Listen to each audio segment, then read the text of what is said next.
Good morning, everyone. Good afternoon, good evening, depending on where you are. Welcome back to the channel. It's good to have you here.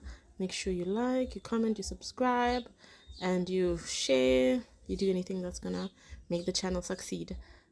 So welcome back. Yeah, to part two. So basically discussing pregnancy, post, during. Yeah. So today we're just gonna be talking about mainly the during, like the when you are in labor, and some of the things that I found to be helpful. So one of the things that I found to be really useful was a contraction app. Yes, a contraction app. This I also heard through like YouTube videos as well. And so what this app does is that it allows you, when you are having contractions, you press and say that you're currently having a contractions, and it records your contraction on how long it is. Because I mainly use this for when I was pregnant with my second baby, and it helped me a lot because when I got to the hospital I was already dilated, like six centimeters dilated, which was perfect because I quickly went into labor. And so what this app does is that you, every time you're in you're having a contraction, the contraction is when you feel that pain, that excruciating pain. So you press on the app, it counts how many seconds, minutes, but mostly sometimes the most that it lasts like a minute and a couple of seconds.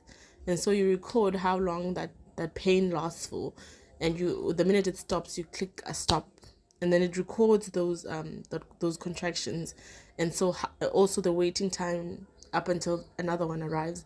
And so I had read up, I had googled, and I found out that the most time that you should be like going to the hospital is when they are about, like, when it's like the contractions are lasting for about a minute, and then the waiting time is like the waiting time whereby you don't have contractions, like 4 to 5 minutes. So that's when you should go to the hospital. That's what I did as well. And so, because I was giving birth in a public hospital, and we all know South African public hospitals are not always the best, but there are some that are good. But yeah, and so I just wanted to stay at home and just like be in a place whereby I could be myself and scream if I wanted to scream, and not have nurses like screaming at me and saying that I'm being childish and stuff and all of that. And so I wanted a comfortable place to be in, and so that's what I did. And so I found the app to be very useful because it was easy. I didn't even have to sign up for it. It was just like, yeah. And so it recorded my contractions, and then when I saw that they were coming more frequently, and that there was less waiting time, like less than 4 minutes, I then started to say to my husband, I think we should go to the hospital because I don't want to give birth here in the house. Okay. And so that's when we went to the clinic. Yeah. And then when I got there, I was already 6 centimeters dilated, and the nurses were like, "Perfect, you're doing great. Why did you like wait so long to get here?" I was like, "I didn't want to sit here," but I obviously didn't tell them that. But yeah, I really didn't want to stay there because my last experience was like, yeah, it wasn't the nicest. Because when I first had my daughter, I spent like 2 days in the house in the hospital, and so I didn't want that because it was so restrictive. Although the nurses were nice, but yeah, I couldn't do anything that I wanted to do. Like, yeah. So yeah, contraction app, good for when you are I'd suggest it maybe for the second baby, because like your first baby is like everything you're learning is new. And so I think that you need to go to the hospital as soon as possible. And so yeah, another thing, because in my second pregnancy I had learned a lot, and so I also knew like also the signs, like, okay, when you have this, like for example, when you are about to go to labor, okay, you see that there's like this jelly stuff that's under your, yeah, you see that this jelly stuff coming, and that they call that your mucus plug and stuff like that. And so when you see that happening and there's like a bit of blood, that's when you should like go. Don't wait even a second at home. Just go to the clinic or hospital. Okay, yeah. And so that's how I got through that. Yeah, the contraction app was amazing. Um, okay, the next thing, that I found to be really, really useful was having someone. Like, honestly, that's why I had to stay here, like, in my house, because I needed my partner to support me. You know that in clinics, ever since the COVID happened, we were not allowed to have partners to come in with us into the clinics. So you're all on your own. You don't have somebody that you can talk to, that they can massage you and stuff like that. And so that was one of the main motivations that I wanted to stay at home, because I needed the support. And so our support system is really important, whether it's your mother, your sister, somebody to just hold on to, somebody to back massage you, somebody to just like calm you down. And yeah, because it's really, really, really not easy giving birth, and yeah, it's painful.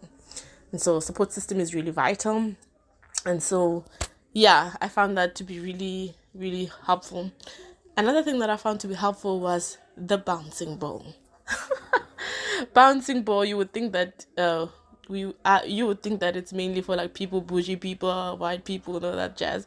But I found it to be really, really useful. Like, the bouncing does help. It takes your mind off the pain, and like also the baby just gets to like calm down, like gravity pulls it down and stuff like that. And so you're helping your muscles to like, yeah, also be ready to give birth and stuff like that. And so the bouncing ball, like, I would really recommend it, because like it helps with the pain. You're doing something that's like distracting you from feeling the pain. That's how I found it to be really useful. And also, some clinics also have bouncing balls, but not all of them. The first one that I went to, like for my daughter, they did have bouncing balls, but I also had my own bouncing ball, because I was like, I need a bouncing ball, because I saw on the videos that I was watching that bouncing balls are like good. And so I had my own bouncing ball. And also for hygienic purposes, it's also good to have your bouncing ball. And yeah, like in other clinics, maybe they might not allow you to have your bouncing ball, I don't know, but yeah, it's good to have it.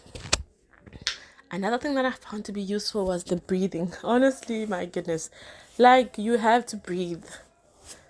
Like, when that pain comes in, it's like you don't want to be doing anything. Like, you don't want to, like, it's like you just want to sit still. You just want to, like, or panic and all that stuff. But don't do that. Even when you are giving labor, you're in labor and like active labor. Breathe. Make sure you breathe. You take in all the air, like that thing of like inhaling long and then exhaling. Like, the thing is really helpful. The nurses are telling me that you're not doing this for you. Don't think about you, like the fact that you're in pain.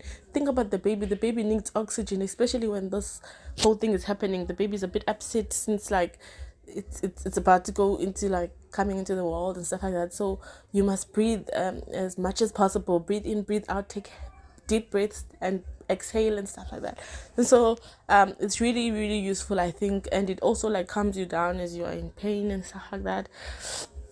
Yeah. Oh, another thing that I did as a coping mechanism, I'm pretty sure you're also gonna have a coping mechanism, but my one was like counting to like counting like crazy numbers, like just to get through the pain, like just to make sure that minute, like that contraction, I get through that contraction.